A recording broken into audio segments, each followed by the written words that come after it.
Good morning. Now we will start with our next topic from the first chapter. अभी तक आपको थोड़ा सा आइडिया आ गया रहेगा, ठीक है। आपको मैंने एक MSBT का मैनुअल टाइप भी भेजा है, उसमें से पढ़ो तो भी आपको समझेगा। साथ ही मैंने आपको इमेजेस भी भेजी है टाइम टू टाइम। आज की जो लेक्चर की इमेजेस है वो भी सुबह आपके पास आई ही रहेगी या फिर ये लेक्चर के बाद भेजूँगा। अभी नेक्स्ट कंसेप्ट है आपका फ्रॉम द मैनेजमेंट। कौन सा है तो आपको देखना है मैनेजमेंट का concept, organisation types and types of organisation. So organisation मतलब क्या, in every organisation there is a some structure, कि एक स्ट्रक्चर रहता है कि कैसे होना चाहिए। आपको भी मालूम है, कंप्यूटर के रहे आप या सिविल के रहे, प्रोग्राम का भी एक स्ट्रक्चर रहता है और आपके सिविल वालों की बिल्डिंग का है फिर कंस्ट्रक्शन का भी एक स्ट्रक्चर रहता है। स्ट्रक्चर मतलब कौन सी चीज़ें कहाँ पे होनी चाहिए, हर एक का रोल क्या है, ये बताने वाली चीज़ मतलब वो हो गई स्ट्रक्चर। तो ऑर्गेनाइजेशन में भी स्ट्रक्चर कुछ तो रहता है ना, कि ऐसे ही कोई भी आके कहीं पे भी बैठ जाए, नॉन टेक्निकल पर्सन टेक्निकल का काम करे, टेक्निकल वाला नॉन टेक्निकल का काम करे, जो ज़्यादा काम करता है उसे कम पगार और जो काम ही नहीं करता उसे घर बैठे पगार, ऐसे कुछ होता है क्या? कुछ तो प्रॉपर स्ट्रक्चर होना चाहिए और रहता है नॉर्मली, जो रहता है organisation structure. So in every organization there is a definite structure. Structure of an organization the formal pattern of a group or relationship amongst them. मतलब कौन कहाँ पे बैठेगा, सिंगल पर्सन या फिर ग्रुप ऑफ अ पर्सन, और उनके बीच में रिलेशनशिप कौन सी होगी, ये डिसाइड करने वाला क्या रहता है? Structure. It indicate relationship among the people in the organisation. The structure of a organisation depends on, मतलब स्ट्रक्चर डिपेंड किसके ऊपर करता है? स्ट्रक्चर अलग अलग रहते हैं, कहीं पे बहुत सारे बॉस रहते हैं, कहीं पे एक ही बॉस रहता है, वो किसी और को काम देके जाता है, अलग अलग टाइप का स्ट्रक्चर रहता है। तो ये जो स्ट्रक्चर है ये किसके ऊपर डिपेंड है, तो डिपेंडिंग फैक्टर हम लोग अभी देखेंगे।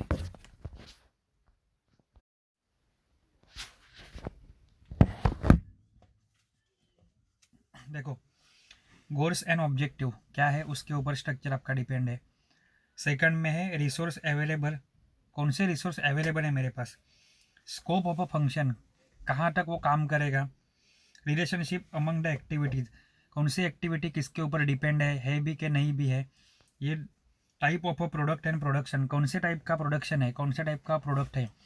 ऐसा प्रोडक्ट हो सकता है जहाँ पे दूर दूर तक किसी का एक दूसरे के साथ रिलेशन नहीं हो, या फिर अभी एक मान लो कि वर्क फ्रॉम होम है नॉर्मली, या फिर फ्रीलांसिंग काम है ऑर्गेनाइजिंग, वहाँ पे मल्टीपल लेयर्स हो ही नहीं सकते, बराबर है। स्पैन ऑफ अ कंट्रोल मतलब ऊपर वाला पर्सन या फिर हायर अथॉरिटी उसके इमीडिएट नीचे या फिर उसके इमीडिएट और उसके बाद वाला कितने पर्सन को कंट्रोल करती है या फिर इन्फ्लुएंस करती है। स्पैन कम्युनिकेशन एक्सपेक्टेड, कौन इसके बीच में क्या कम्युनिकेशन होना चाहिए। आप सब हमारे स्टूडेंट हो, साथी दोस्त जैसे भी हो, तो ये दो टाइप का कम्युनिकेशन हमारे बीच में हो सकता है, कि दोस्त जैसा और जो अपना कॉलेज से रिलेटेड है पढ़ाई का वो। आप और मैं पर्सनल फैमिली की बातें नहीं कर सकते, वो बात अलग रहेगी। आप फैमिली के साथ दोस्त जैसे बात कर सकोगे, शायद नहीं कर सकोगे। तो कम्युनिकेशन कौन सा एक्सपेक्टेड है, कौन से टाइप के कौन सा कम्युनिकेशन होना चाहिए, ये भी डिपेंड किसके ऊपर करता है? ऑर्गेनाइजेशन स्ट्रक्चर पे। और नंबर ऑफ एम्प्लॉय कितने हैं ये। अभी इसेंशियल होगा ऑर्गेनाइजेशन, ऑर्गेनाइजेशन का इसेंशियल ऑर्गेनाइजेशनल चार्ट, मतलब एक चार्ट या फिर एक इंफॉर्मेशन रिप्रेजेंट करने वाला है कि किसके बीच में क्या रिलेशनशिप है वो। प्री डिफाइन ऑब्जेक्टिव, ऑब्जेक्टिव कैसे होने चाहिए? प्री डिफाइन होने चाहिए। डिफ्रेंशिएशन ऑफ एक्टिविटी, सब लोग काम करेंगे, काम करेंगे मतलब सबको इक्वल काम, काम बोले तो काम होगा क्या? Answer is no. तो डिफ्रेंशिएशन ऑफ एक्टिविटी मतलब जो एक्टिविटी में हर एक की एक्टिविटी है वो डिफरेंट डिफरेंट होनी चाहिए, बराबर है। तो ये क्या हो गया? Differentiation in activity. Communication, without communication कुछ भी पॉसिबल है क्या? नहीं, कम्युनिकेशन होना ही चाहिए जो कंटिन्यूस प्रोसेस रहती है अमंग्स द सिमिलर लेवल, मतलब एक ही लेवल पे काम करने वाले पर्सन के बीच में। ऊपर से ऑर्डर, कोई भी ऑर्डरिंग आएगा वो नीचे तक, नीचे से ऊपर तक, ये सब कुछ कम्युनिकेशन होना चाहिए। डेलीगेशन, डेलीगेशन मतलब क्या है? ऑथोरिटी जैसा, किसके पास क्या ऑथोरिटी रहती है।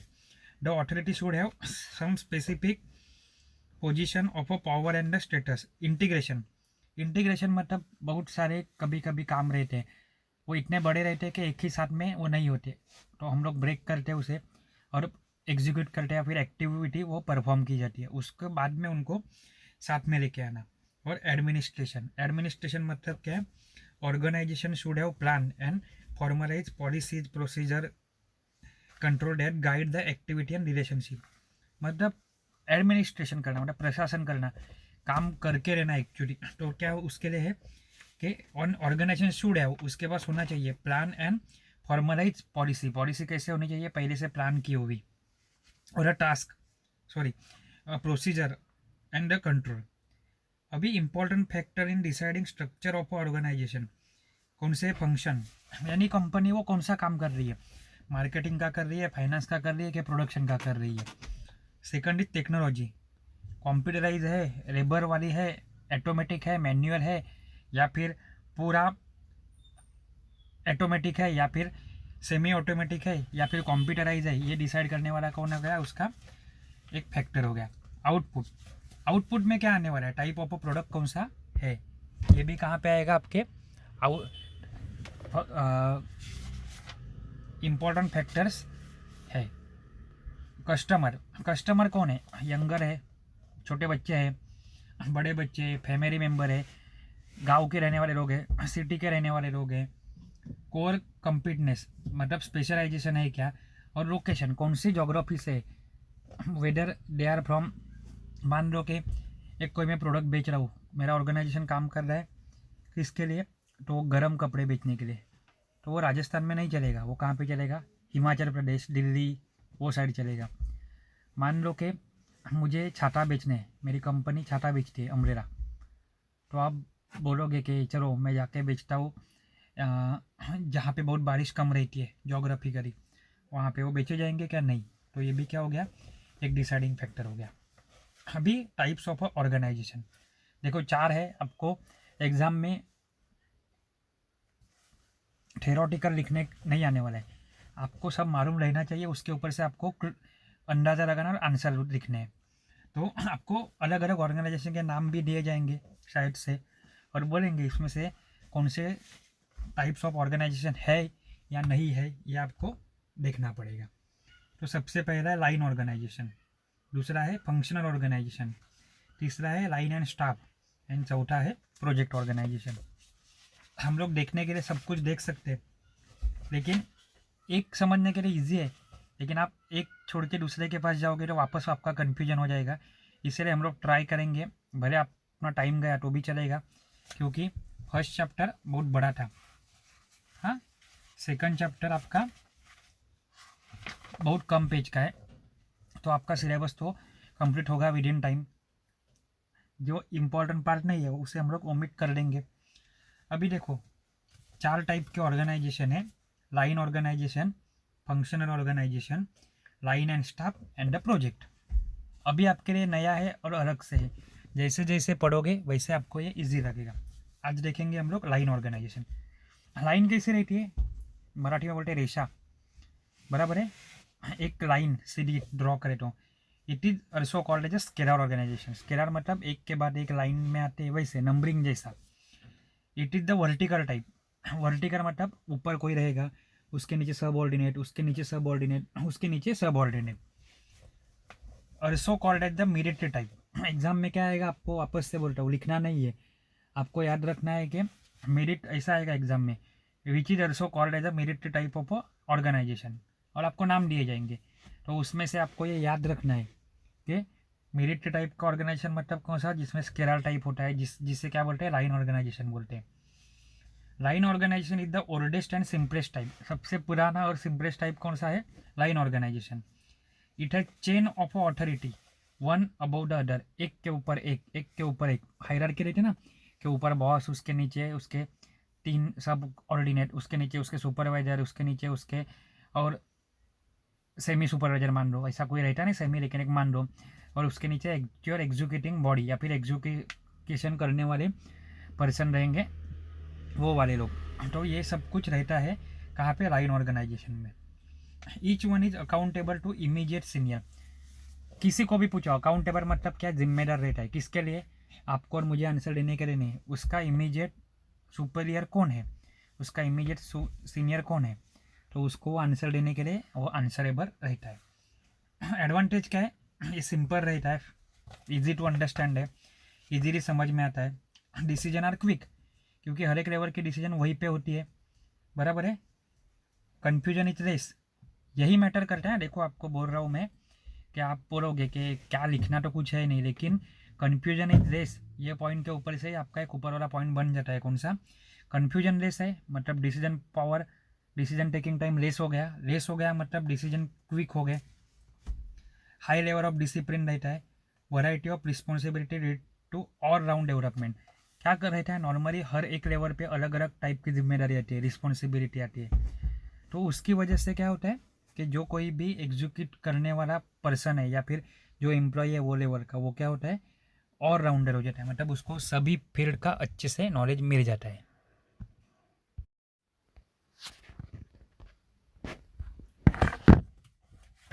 नेक्स्ट है उसके डिसएडवांटेजेस। डिसएडवांटेजेस मतलब क्या, हर एक चीज़ के एडवांटेजेस होते हैं, साइड बाय साइड बोलते हैं ना, एक ही सिक्के के दो पहलू, या फिर another side of a coin. Authorities at the top become dictator. Dictator मतलब क्या बोलते हैं, हुकुमशाह बोलते हैं ना, कि हिटलर का नाम लिया जाता है कि हिटलर हिटलर हुकुमशाह था। तो जो आपके पास authorities at the top level में जो अथॉरिटी बैठी है, कौन सीईओ या, वो क्या करते हैं, मनमानी कारोबार करते हैं, मतलब सामने वाले को कुछ भी बोले, कैसा भी काम करवा के देते हैं। लैक ऑफ स्पेशलाइजेशन, ऑलराउंडर बनता है कोई अच्छी बात है, लेकिन ऑलराउंडर बनता है इसका मतलब एक सिंपल लॉजिक है कि वो एक ही चीज़ में स्पेशलाइज नहीं हो सकता। ओके, एक ही चीज़ में स्पेशलाइज है तो फिर वो ऑलराउंडर नहीं हो सकता, एक्सेप्शनल केस रहेगी। स्पेशलाइज पर्सन रहते हैं वो क्या करते हैं, एक ही चीज़ के ऊपर बहुत फोकसिंग करते हैं, उनमें वो स्पेशलाइज रहते हैं। लेकिन लाइन ऑर्गेनाइजेशन में क्या रहता है, एक आदमी वो 10 फील्ड को हाथ लगाता है, इसलिए वो ऑलराउंडर बनता है। तो ऑलराउंडर मतलब मास्टर ऑफ ऑल लेकिन जैक ऑफ नन, मतलब सब चीज़ का नॉलेज है उसको, लेकिन एक ही चीज़ में गहरा नॉलेज नहीं है, ये हो जाता है। क्विक डिसीजन में बी रॉन्ग, डिसीजन कॉम्प्लेक्स नहीं है, इमीडिएट ले जाते हैं, लेकिन क्विकली लिया तो आगे पीछे का कभी कभी नहीं सोचा जा सकता, तो वही हिसाब से डिसीजन रॉन्ग हो सकते हैं। ओवरलैपिंग ऑफ एक्टिविटी, ओवरलैपिंग मतलब एक ही एक्टिविटी दो तीन जन को असाइन की जा सकती है या फिर की हुई हो सकती है। सम पीपल आर ओवरलोडेड, किसी के ऊपर बहुत लोड आता है, इसका मतलब क्या हो गया, सिंपल, किसी के ऊपर लोड नहीं आता है, तो जो ओवरलोडेड है उनकी भले एफिशिएंसी रहे, वो एक्चुअल जितना आउटपुट देना है उतना दे नहीं सकते। Poor quality of a performance, यही चीज़ की वजह से क्या होता है, परफॉर्मेंस पुअर हो जाता है। Nature of a senior affect the work of ordinate, ऊपर वाला बॉस कैसा रहता है, इसके ऊपर क्या रहता है, सब ऑर्डिनेट का काम करने का तरीका। कोई कोई साइको टाइप रहते हैं, वो उसके सब ऑर्डिनेट को बहुत परेशान करते हैं, तो सब ऑर्डिनेट अच्छे से काम करने वाले रहेंगे, फिर भी उनको क्या होता है, काम में तकलीफ हो सकती है, और जो फाइनली लीड कहाँ पे होगी, तो ऑर्गेनाइजेशन के as a bag back period, या फिर ऑर्गेनाइजेशन के लेस इम्प्रूवमेंट या फिर प्रोग्रेस कम होने में वो रीज़न हो सकता है। नेचर ऑफ सीन हो गया, project with the complex and independent activity may not possible, जो प्रोजेक्ट बहुत बड़े रहते हैं और कॉम्प्लेक्स रहते हैं वो डिस टाइप के, मतलब कौन से टाइप के, लाइन ऑर्गेनाइजेशन से पॉसिबल नहीं है। इसकी डायग्राम देख लो, आपको इजीली समझ में आएगा। लाइन मतलब क्या बोला था, हायरार्की जैसा रहता है, 1 बाय 1, ऊपर चेयरमैन है, चेयरमैन किसका बॉस है, तो प्रोडक्शन मैनेजर का, और प्रोडक्शन मैनेजर का सब ऑर्डिनेट कौन है, डिप्यूटी प्रोडक्शन मैनेजर। इसी का मतलब डिप्यूटी प्रोडक्शन मैनेजर का सीनियर कौन है, प्रोडक्शन मैनेजर। प्रोडक्ट तो ये समझे, एक हायरार्की जैसे बोले थे, एक स्केलर चेन, ऊपर से लेके नीचे नीचे नीचे आता है, एक वर्टिकल लाइन जैसे ड्रॉ हुई है, chairman, then production manager, then deputy production manager, then assistant senior manager, then manager, then senior engineer.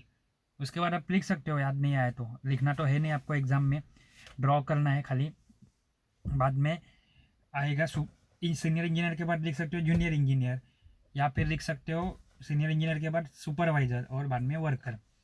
इसका एग्जाम्पल कौन सा है, एग्जाम्पल दिया जाएगा और आपको ऐसा भी पूछेंगे कि ये कौन से टाइप का ऑर्गेनाइजेशन है बताओ, तो वो क्या है, military department, small firm, process industry, automation and workshop.